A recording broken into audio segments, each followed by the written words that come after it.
A classmate once asked Holly Bobo if he could copy her homework. Holly smiled but shook her head.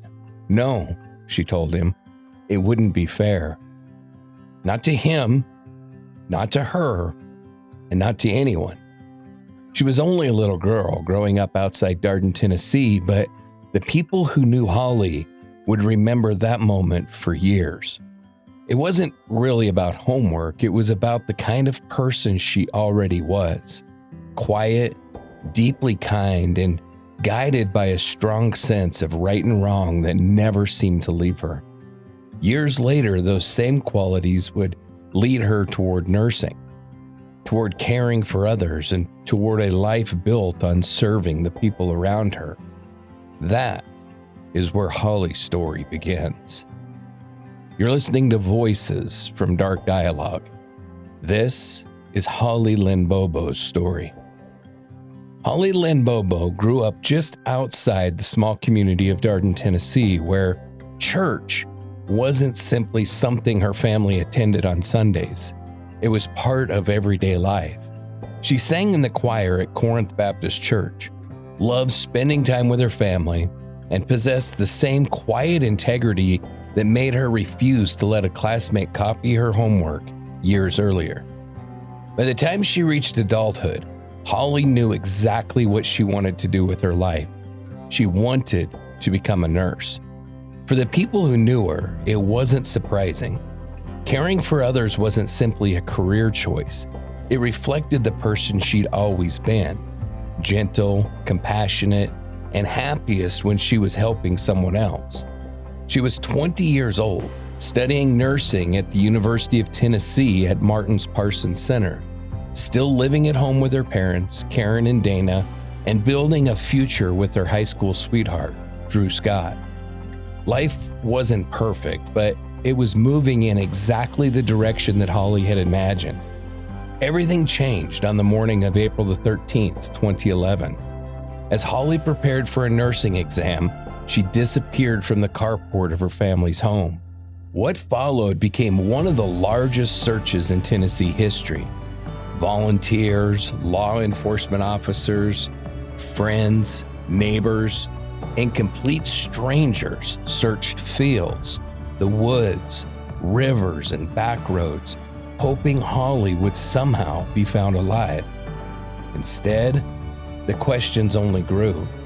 For more than 3 years, Holly's family waited for answers before her remains were discovered in a wooded area near Interstate 40 in September of 2014. Investigators ultimately charged several local men. Zach Adams was convicted of Holly's murder in 2017 and sentenced to life plus 50 years.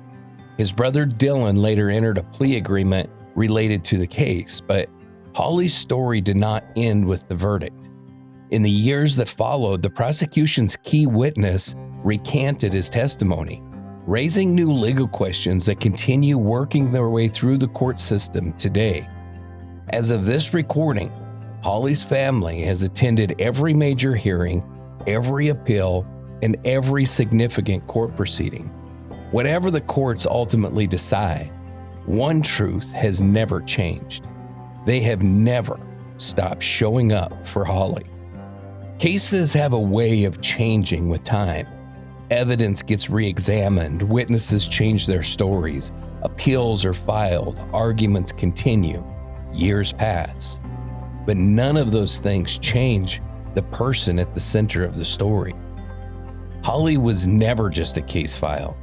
She was a daughter who made her parents proud, a little sister, a woman who chose nursing because helping people came naturally to her. Whatever history ultimately says about this case, that part will never change. And that's the Holly that we remember now. This is Echoes of Tomorrow by the J.J. Hawk Band. And this is Holly Lynn Bobo.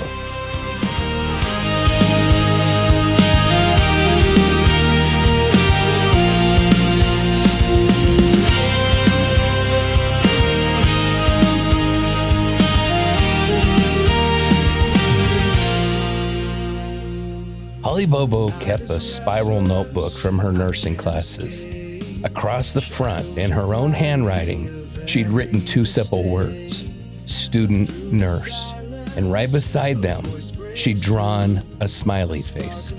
It was a tiny detail, easy to overlook, but somehow it captures Holly perfectly. She took her future seriously. She was often up before dawn studying, determined to become the kind of nurse that people could depend on. Yet, she never lost the quiet joy that made her who she was. Even at 20 years old, chasing one of the hardest careers that she could have chosen, there was still room for a smiley face on the cover of a notebook. Because nursing wasn't simply what Holly wanted to do, it was who she already was. Long before she ever stepped into a classroom, the people who knew Holly remembered the same thing about her: her compassion. Her pastor would later say that more than anything else, Holly had a heart for helping people. It wasn't something that she talked about. It was just simply how she lived. Whether she was serving through her church, spending summers volunteering at a camp for children with special needs, encouraging friends, or quietly caring for the people around her, compassion wasn't something Holly practiced from time to time. It was woven into the fabric of who she was. That same quiet compassion shaped the home where she grew up. Holly was the youngest child of Dana and Karen Bobo, raised just outside the small community of Darden, Tennessee. Faith wasn't simply something the family believed. It shaped the rhythm of everyday life. Church wasn't just where they worshiped. It was where friendships were built, songs were shared, and where Holly's gentle heart found one of its earliest places to serve. At Corinth Baptist Church, Holly sang in the choir, participated in youth activities, and became known not for demanding attention, but for quietly giving it to others. Friends described her as shy at first, warm once you knew her, and someone whose kindness seemed completely natural. She didn't have to be the loudest person in the room to make people feel welcome. She simply had a way of making the people around her feel cared for. Dana found his own language with Holly in the outdoors. They rode four-wheelers, spent quiet hours fishing, and shared the easy companionship of a father and a daughter who simply enjoyed being together. Some of the best memories that families make aren't built around extraordinary moments. They're built around ordinary afternoons that never seem important until years later. Karen taught second grade at Scotts Hills Elementary, but long before she was Mrs. Bobo to generations of students, she was simply mom at home. The same patience, gentleness, and encouragement she gave her classroom naturally found its way into her family. Holly grew up surrounded by that quiet example of caring for others, and it's not hard to see those same qualities reflected in the woman that she would become. Clint was 5 years older than Holly. Like so many older brothers and younger sisters, they grew up exploring the woods, riding together, teasing one another, and always finding their way back home. Holly looked up to him. Clint looked out for her. That's what big brothers do. And long before tragedy ever entered their lives, their relationship had already been built through years of ordinary days that neither of them ever imagined would become the memories they would treasure the most. Their faith naturally extended beyond the walls of their home. Corinth Baptist Church wasn't simply where the Bobos worshiped. It was where Holly's compassion found another place to grow. She sang in the choir, participated in the youth group, and spent summers volunteering at a camp for children with special needs. None of it was done for recognition. It was simply how Holly expressed what she believed. Friends remembered that she never pushed the faith on anyone else. Instead, she lived it. If she invited someone to church or Sunday school, It wasn't because she wanted to convince them of something. It was because she genuinely wanted to share something that had become such an important part of her own life. Years later, Pastor Don Franks would say that when he thought of Holly, one word always came to mind: compassion. Not because she talked about it, because she lived it. Holly carried that same quiet compassion with her into Scotts Hill High School, where friends remembered her as bright, hardworking, and genuinely kind. She wasn't the kind of person who needed to be the center of attention. She was simply the kind of person others felt comfortable being around, because kindness came naturally to her. When she graduated in 2008, she enrolled in the nursing program at the University of Tennessee at Martin's Parsons Center, just a few miles from home. For anyone who knew Holly, the decision wasn't surprising. She had never been searching for a career. She had been searching for a way to spend her life serving others. Nursing gave her exactly that opportunity. It brought together everything that had already shaped her: her compassion, her faith, her quiet determination, and her desire to leave people better than she found them. Becoming a nurse wasn't the beginning of Holly's purpose. It was simply the next chapter of the life that she had already been living. Outside of church and school, Holly's life looked wonderfully ordinary. On weekends, she'd bake with her mom. She teased Clint the way little sisters always seem to, and he was more than happy to tease her right back. Around the house, Rascal, the family's dog, was never far behind, following Holly from room to room as though he had already decided she was his favorite person. Like so many young adults growing up in small-town Tennessee, Holly and her friends would end up at the local Sonic, talking longer than they probably planned to, enjoying the simple freedom that comes with believing there's always another tomorrow. Those ordinary moments rarely seem important while they're happening. Only later do families realize those quiet afternoons, the shared laughter, and everyday routines become some of the memories they hold on to most tightly. Friends often described Holly as shy when you first met her, but warm once you got to know her. She didn't have a larger-than-life personality, and she never tried to command a room.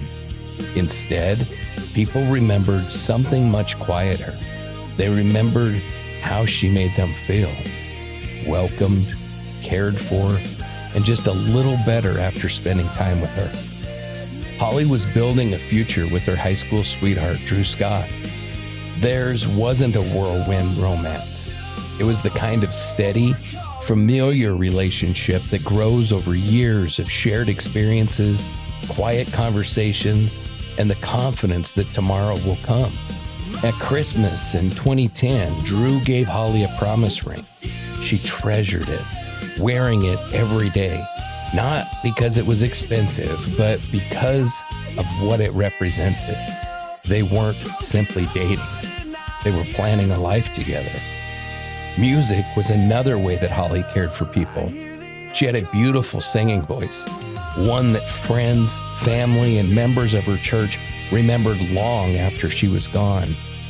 On one occasion, Holly and a friend volunteered to record gospel songs for a family preparing to say goodbye to someone that they loved. They weren't performing for recognition. They weren't being paid. They simply wanted to offer comfort during one of the hardest days another family would ever face. That quiet act of kindness says almost everything that you need to know about Holly Bobo. When she had something that might help another person, she gave it freely.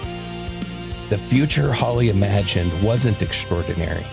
That's part of what makes it so heartbreaking. She wanted to finish nursing school. She wanted to marry Drew. She wanted to care for patients, raise a family, stay close to the people she loved, and build the kind of quiet life that she'd watched her own parents build together.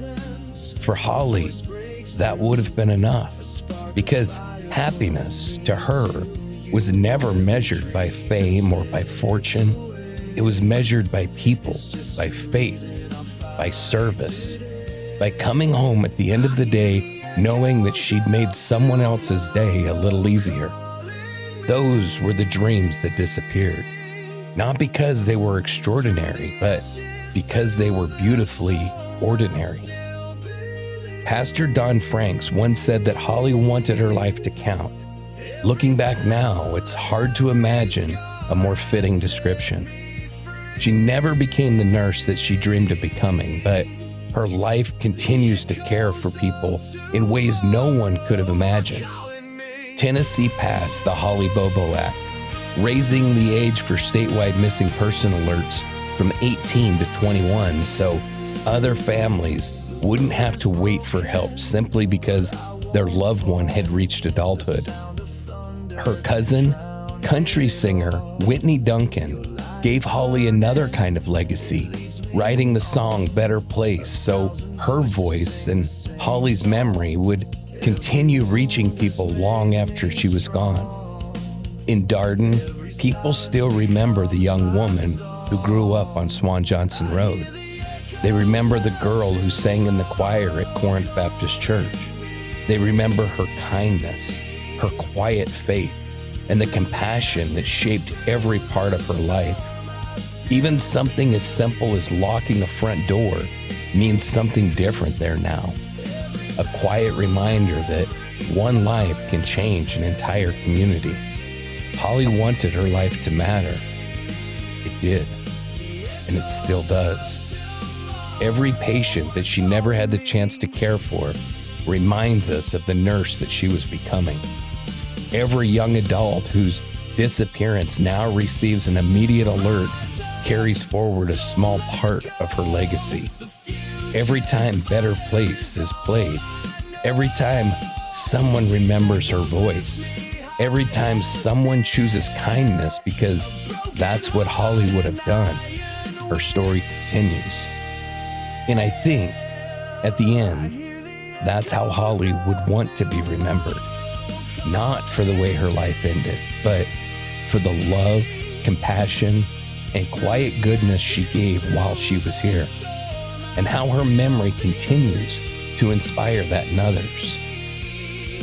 For Holly Lynn Bobo, who spent her life quietly caring for others, and whose compassion continues to inspire the very qualities that she lived every day. For Karen and Dana, who raised a daughter whose gentle heart touched more lives than they could have imagined. For Clint, who will always be Holly's big brother. For Drew, whose hopes for tomorrow were forever woven together with hers. Holly was 20 years old. She dreamed of becoming a nurse. She sang in the choir at Corinth Baptist Church. She believed that helping people wasn't simply something you did. It was who you were. She wanted her life to matter. It did. It still does. She is remembered, she is loved, and she is not forgotten.